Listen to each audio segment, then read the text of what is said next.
Thank you very much, Frank. I'll be very brief, mercifully in the heat. I just wanted, first of all, and most importantly of all, to give three thank yous. Our first thank you goes to Frank Romano, who was relentless, articulate. I often joke that if I could clone Frank 40 times, of course, his wife and his children would probably have a nervous breakdown if I did that. But if I could clone them 40 times and put one of them in each senatorial district in the state, we'd be in great shape with our advocacy campaign. So, Frank, thank you very, very much. I'd like to thank the delegation. The delegation here has been extraordinarily responsive, always has been. Congressman Kennedy, Senator Moore, and Representative Fernandes have been very helpful in our efforts in the state to get a decent budget for Medicaid, and in Washington to get some of our issues like observation days dealt with. And then thirdly, and certainly not least importantly, I'd like to thank all of you who work in nursing facilities. I'm constantly amazed at the quality of care that you're able to provide. Despite all the hurdles you have, we haven't had a rate increase in this state in 7 years. We're $37 a day below cost. We're the fourth worst state in the country. Progressive Massachusetts is the fourth worst state in the country when it comes to adequate Medicaid rates for nursing homes. So you have a lot of challenges, and to me it's extraordinary that you're able to do what you're able to do. We're very proud to represent you, and we're hoping this year, as the saying goes, we see a glimmer of light in the dark tunnel, and we think that it's probably not the headlights of an oncoming train, as it has been for the past 7 years, and it might be a glimmer of hope. We came out of the House with a modest rate increase. We hope that we can hang on to it in the Senate and even enhance it a little bit. I don't have to tell you that we're in kind of a perfect storm. I've been at the association now for 25 years, and I've seen nothing like the present. Medicaid chronically underfunded. We're seeing closures. We've had 6 closures in this state in the past 6 months, one of which was the Falmouth Nursing Home, which is in Senator Murray's district. It was quite interesting at the Falmouth Nursing Home. 75 long-stay residents had to be relocated from the Falmouth Nursing Home, and 74 of them went to other nursing homes. The one that didn't was a family that was very angry at the administration of the building for closing. Took mom home, told them they were going to show them up, and within a week, mom had to be back in a nursing home. So some of the conventional wisdoms that we hear, that there are people in nursing homes that don't need to be there, that's usually said by people who've never been in a nursing home and never seen what goes on in a nursing home. We also oftentimes confront the reality of, well, gee, I'd like to give nursing homes money, but we believe in community first here, so we're putting in at the home and community-based care, as if you can only contribute to one, and if you do, you can't contribute to the other. Those of us who work in this profession know that quality nursing home care requires quality home care. Quality home care requires quality nursing home care. It's a continuum. People are only served if all elements in the chain are strong, because if one is weak, it doesn't work. I'll close with a story. If I've told it before, please apologize, but I'm heading into a dementia special care unit next week once the regulations take effect. But my dad was a wonderful man. He lived in a little town in northwestern Connecticut, which I think is possibly the most beautiful town in New England. It's called Litchfield. Beautiful little village green surrounded by white churches, but very rural, and it doesn't have a lot of services. Well, my dad was a newspaper editor. He was a court clerk, and he never really helped out around the house because he was working 2 jobs. And my mother died, and my dad was widowed for a total of 15 years. And to his eternal credit, he really took on a lot of responsibility. My sister and I live up here in Greater Boston. We were amazed at his ability to do laundry, fold sheets, cook, do all sorts of things. But time took its toll, and my dad, got more and more frail. He lived, fortunately for him, right opposite a rest home, and they used to come by every night at 8 o'clock to make sure that he was tucked in, and they'd call me or my sister. And he had a homemaker. He had home-delivered meals. We patched things together as best we could. But the reality was that every once in a while things would go wrong. And I'd get a call at 7 a.m., from the homemaker saying, well, I came in and your dad's in the bathtub. He must have fallen. What should I do? And I would try to calmly say, call 911. We can start with that. So he went through this period of time where he would he would either not take his meds or not eat properly or just his congestive heart failure got him. So he would go from home to the hospital, then to the nursing home in Torrington, Connecticut, very, very good one, and then back home, and then to the hospital, and then to the nursing home, and then home, and sometimes he went home, nursing home, home. He didn't go to the hospital. He was admitted to that nursing facility 7 times in the last 15 years of his life. And that nursing facility was his oasis. What it did is it got him strong. He was a swamp Yankee. The moment he felt better and thought he could take care of himself, he would call me up and say, I'm out of here. My sister and I would go down and arrange to have him taken back to his home. So I counted the number of days in the last 15 years of his life and got you 7 nursing home admissions that he spent at home, and it was 97% of his days were spent at home. So that the point here is that the nursing home is a vital cog in this whole continuum of care, and its true value to my dad was it allowed him to live longer and live longer at home. So whenever somebody points up to you or says, well, closing nursing homes is a good idea because we believe in community first, I think you could tell them, tell that to the residents who have to be relocated, oftentimes across 3 or 4 city or town lines. Tell that to their families who can't visit as much because it's a longer trip for them, and many of them have to come with public transportation. Tell that to the staff who've just lost their job. And then tell that to the city or town who's just lost, in many cases, their largest taxpayer. So we believe in community first. We practice community first. All you have to do is look at the Essex Group and the amount of community services that they offer, and you see that this is kind of a false challenge put up. So again, thank you all very, very much for your advocacy, your compassion, your caring. We are very proud to represent you at the association. Thanks.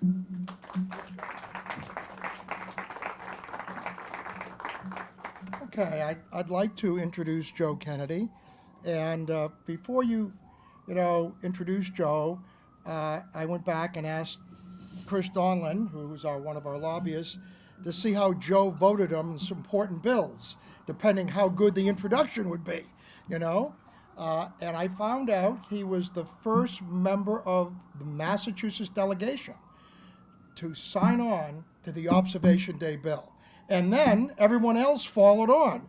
So in 2 weeks when I'm in Washington on our legislative day, I'm going to go up and see my good friend Richie Neal and have to tell him how this young whippersnapper had to show him the way.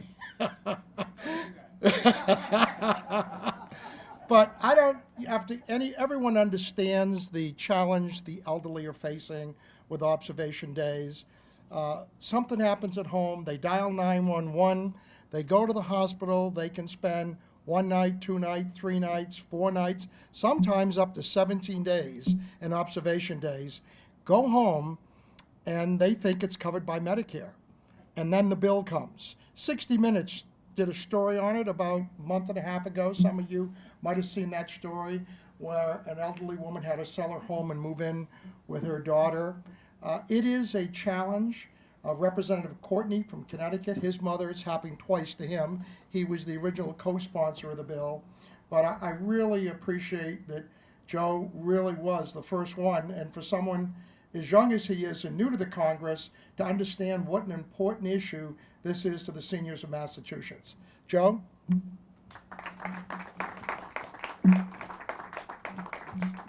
Thank you. Frank, thank you so much for the invitation to join you today. Thank you all for having me. Thank you for fixing the weather, too. Very well done. We were back behind here 3 weeks ago. You built a huge place in about 3 weeks. It's Frank, whatever, anything you set your mind to, you do it. So congratulations, and thank you for having me back. Senator Moore, Representative Fernandes, finally got that part right. Great to see you both again, as always, and great to be back amongst friends. Folks, I was asked to give a quick legislative update about things in Washington, D.C. I will keep it quick and turn it over for the rest of the program. But I've seen many of you over the course of the past several months, and certainly over the course of my now, I guess, 15 months or so in office. And I've told a couple of you this story that when I first got into office, a buddy of mine had sent me an email that said congratulations right before we got sworn in, which I thought was pretty nice. And then I opened it up, and it was a link to a poll that showed the congressional approval rating had doubled to 18%. Apparently, we ended up still at that point being less popular than colonoscopies, root canals, traffic jams, and Brussels sprouts. I kind of figured that there was only one place to go from there. Apparently there's two, and we went down. We're now at about 6%, which is not even friends and family. You're kind of at that some family members actually think you're doing a decent job. And the only thing we're more popular now than is Miley Cyrus and serial killers, which is kind of auspicious company given the fact that we were supposed to be trying to run a country. Nevertheless, it has been, first year plus in office has been an extraordinary experience. And if there is one takeaway, it's that the vast majority of my colleagues, I think, are good and decent folks that are genuinely trying to do what they think is the right thing for their districts in our country. We disagree on what that is, and that's actually how it's supposed to work. It's supposed to be hard. It's probably harder than it was supposed to be at this point, but we got to find ways to work through it and try to find ways to work with folks when we can and work around them when we have to. But given the challenge that our system is up against, particularly in these big, almost philosophical debates about the role of government, we need to make sure that it isn't some of the folks that we care about most that are getting lost in that, that are feeling the consequence of that inaction and getting lost in the political gridlock of the day. And one of the consequences of that is you learn very quickly how dependent we are on extraordinary leadership at the state level and great companies with great leadership to make sure that we are, that nobody is falling through the cracks. And how important it is for, yes, those big fights about Medicare and Medicaid, preserving Social Security, making sure there are funds and finances available, trying to fix some of the legislation that, or the regulations that are in there, like the observation rule. Yes, we'll keep pushing away on that, and thank you for letting us know and understanding how we could be advocates for you at the federal level.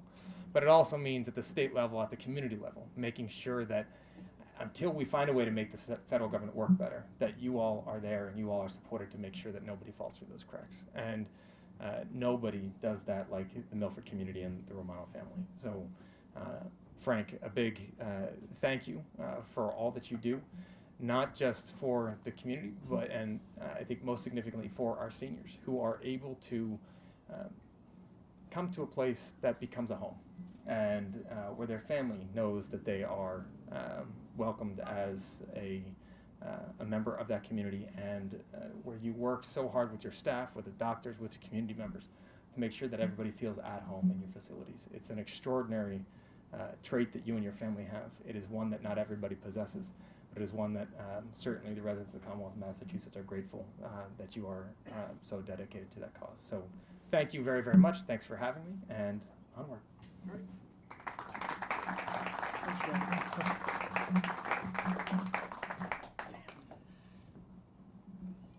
You know, it's interesting that looking at the building and looking at who most of us take care of, we are taking care of those people that are on Medicaid, Medicare, lower income Americans.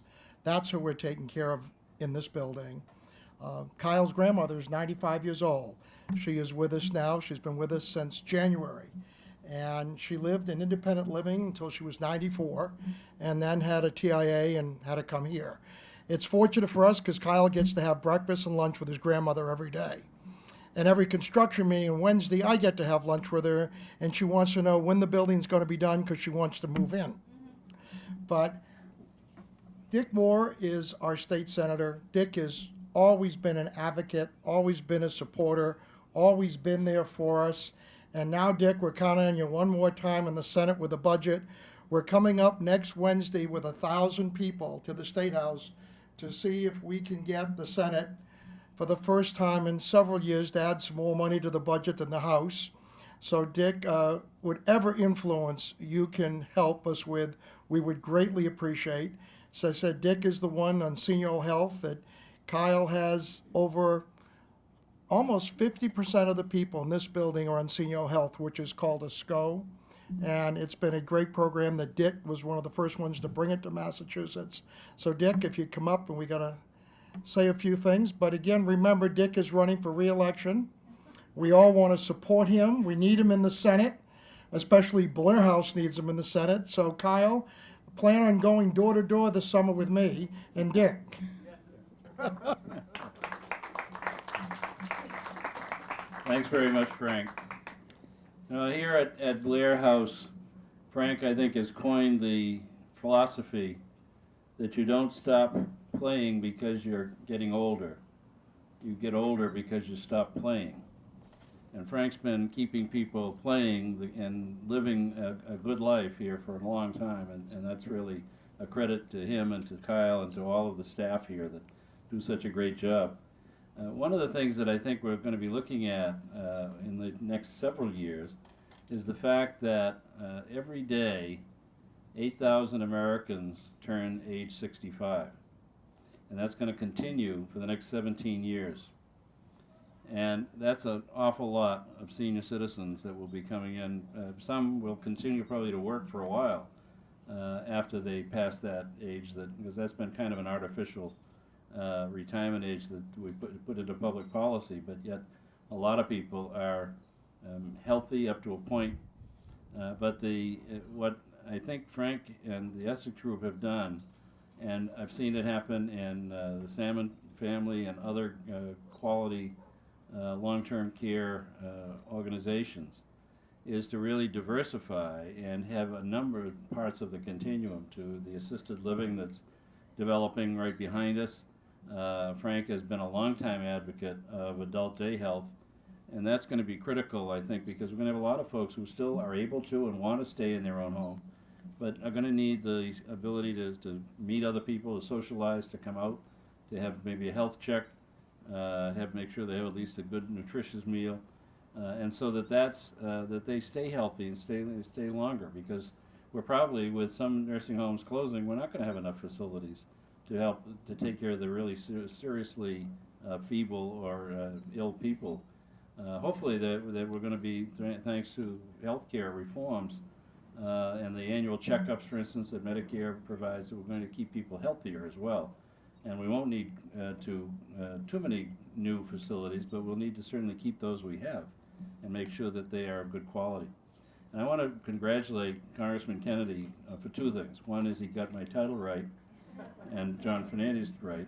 But more importantly than that, those of you who were at the groundbreaking know that he screwed up. He was listening too much to Frank Saber, who started the whole problem. But the thing that is most important that he got right was that to advocate for this for a resolution to this observation status situation that's become, for some reason, a really critical issue. And I've run into, I think, 3 or 4 people already. A couple of folks that live over at Draper Place Assisted Living. Someone who ended up at Countryside, who I think either had to sell or at least remortgage their house to pay for the cost of care, because it's not the fault of the rehab facility. In fact, it's not always the fault of the hospital. Sometimes that's retroactively determined by either Medicare or the insurers, and so it's got to be solved, but really by getting everybody on the same page and letting people know, one, that this is a problem and we've got to solve it. Because if we tell people, if you're not admitted, you're going to go to a rehab because you have to, because you need that extra care and attention, and then you're going to have to pay for it. And most people aren't prepared to do that. Even people that are reasonably well off, the folks that are in assisted living, oftentimes have a few extra dollars than the folks that go to skilled nursing facilities, but they don't have planned for that kind of 7,000, 8,000, 35,000. I think in one case I heard people don't plan for that, and so we need to help the hospital get off the hook. We have to pay that bill if someone's there. I think we need to really get an understanding of whether observation really needs to be observation or whether it should be admission. I know the hospitals are a little leery about admission, only that they don't want to have to see the same person back for the same reason within 30 days, because that becomes a financial burden too. But so it's not a simple problem, but it's one that's very important to solve, particularly for the people who are the ones that end up getting the bill. And I'm glad that Joe and Jim McGovern, and I know Richie will still be on board. He was probably working late some night, and I didn't get to see that email come through. Undoubtedly will be one of the signatories of that legislation. The whole Massachusetts delegation has signed on. They all signed on? Joe, Oh, good. they followed Joe. Well, Joe's showing great leadership in the Congress in just such a short time, and I'll tell Richie that he's. Yeah, that's right. that he really needs to listen more to Joe. But I'm hopeful that we're going to do a little better than we have in the past in the budget. Not that things are really flush, but they're not as uncomfortable as they've been for the preceding 4 years. So that's where we're hoping to be able to address some of these needs, because we really have serious issues with the ability of a facility like this to maintain good quality staff, to be able to pay them a halfway decent wage so they can continue to do their work and do it as well as they do. So I thank Frank for holding these events, because I think it does get the community as a whole to recognize some of the needs, and also gets an opportunity for us in public service to thank all of the folks who are part of the elder long-term care and long-term living community, to say thank you for the work that you do, and we want to stay close in touch so that we continue to be responsive and try to be as responsive as we can to the needs of this particular community, because it is one that's growing. Thanks very much, Frank.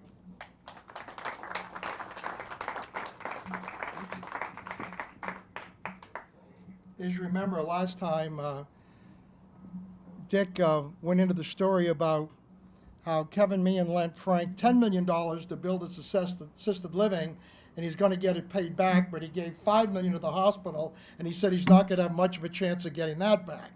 So then, obviously, the next thing that happens, Kyle gets a visit and says, "Wouldn't you like to make a contribution to the hospital?" And of course, Kyle comes up and he says, "Dad, we have this naming right, we can do this, we can do that." I said, "Well, get the price of all these things." So after talking last week, he finally came to me and said, "I think we ought to donate $100,000 to the hospital." So that's what Kyle's going to do. It's coming out of his budget, not mine. And the way he's going to pay for it, because we're getting penalized on readmissions, needless readmissions, he said, "Dad, no one's going back to the hospital once they come here. I'm somehow going to learn how to keep them healthy, and they don't have to go back." So that's how he's going to pay for it. But next, I'd like to introduce John Fernandes, our state rep. And again, I keep saying he is one of the people that saved adult day health, and I mean that sincerely, because we went through a battle. The governor was going to wipe the whole program out. 11,000, we're up to almost 14,000 people in adult daycare. We just took over a program in Lynn a week ago Friday with 75 residents, and John just was outstanding. He's extremely articulate on the floor of the House. You can see why he's such a good attorney, and we just owe him a real debt of gratitude for what he did in that battle, and helping us too with Representative Golden's amendment in the House to get the money put in the budget this year to replace what the governor took, and then add some additional dollars to us. Dick Moore said he's going to double down and come up with another double what the House did, $50 million. I think it's great that the $50 million sounds good to me, because the feds, Joe pays half of it. The feds reimburse the state on Medicaid 50%. John? You know, it is important that we figure out how to continue to move forward to support the very important needs of our elders, in particular in terms of housing and a good and safe environment in which to thrive and continue to live into their 90s, which is where we're all, hopefully all going at this point, at least on average. Some of us may not make it that far, but on average, that's where we're heading. And, you know, Senator Moore obviously has been a leader on this issue for decades, and his work has shown itself over and over and over again in legislation that really helps to put the money where it needs to be and to develop the programs. And you know, working with Joe Kennedy has been a real pleasure. I have a picture on my wall in my office that's been there for as long as I've been practicing law, which is 30 years. And it's a picture of Robert Kennedy, who actually was my inspiration into government, Joe. And it's a picture of him, I'm thinking through the campaign when he was running for president, shirt sleeves, hand on the shoulder of what appears to be one of the West Virginia miners. And the caption simply is, "It's okay to care." And it's great to see you carrying on the legacy of the family, and in particular his legacy, because it is okay to care. And there was a period of time, and it continues to today, where people push back on it like it's not okay to care. Like it's not okay to put money into social service safety net programs. And I try to explain to people that if you're not motivated by a moral obligation to do certain things, you ought to be motivated by an economic motivation to do certain things. Because if you can pay $1 to avoid spending $3, it just makes economic sense to do that. And when it comes to the kinds of things we do in terms of safety net, whether it is in supporting nursing home care, whether it is in supporting assisted living, adult day health, home care, the whole spectrum, hospital services, or as we move out into the community as we are today, dealing with issues that have been with us but are coming to light, like the opiate addiction issue that we're dealing with today, and that we tried to put more money into in the House to deal with in mental health issues. If you don't understand that the failure to deal with those are costing us money in our economy every day, then you're missing the big picture. And so from my perspective, when it comes time to deal with the budget, we deliver services, we deliver education, transportation, we do things like that. We try to stimulate economic development, because through economic development we create jobs and we create the resources we need to fund the programs we want to do. But the safety net is something that we cannot be apologetic about. It is the morally right thing to do. It is the economically correct thing to do. And when it comes to the services that you folks are here today wanting to hear more about, and happy to discuss it, any questions you have, when it comes to dealing with the population that has raised us and offered us the opportunity and the support to get where we are, the obligation is without question one we have to continue to support.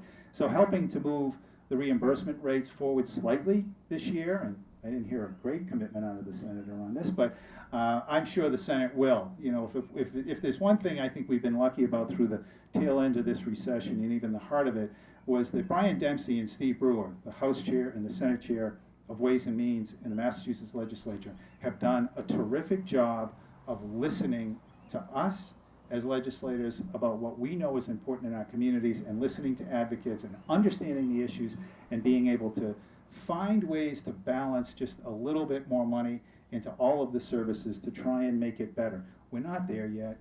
I don't know that we'll ever be able to put as much money in as we need into all the services, but we are certainly doing better, and we will continue as the economy recovers to do better, certainly in this area. So thank you very much for putting this on, and for all of you for coming here today.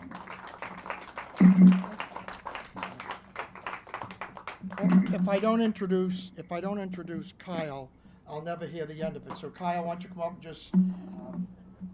I'll just talk briefly about the services here that we do offer. I know we all work in our own kind of areas of healthcare, but here at the Blaire House, we really do approach everything in a continuum. I mean, you have the skilled nursing center that's been the backbone of the company for many years, but now with the new assisted living going up, which is coming together beautifully, the adult daycare, which has been here for 19 years, which worked very closely with the community, is outstanding program, absolutely outstanding. She has more people in my daycare than I do in my skilled nursing. She sees roughly 80 people a day. She has around 110 that are on program, and we're open 6 days out of the week. And really, adult daycare is one of your most cost-effective programs that are out there. Your cost per hour per care, there's nothing else that compete to it.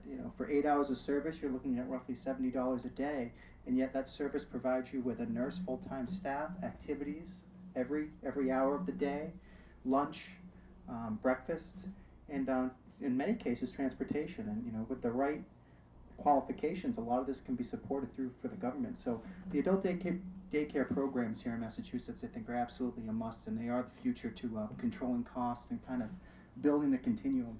Anyway, thank you all for coming very much so, and any questions, I'm available anytime you guys need me, okay? All right.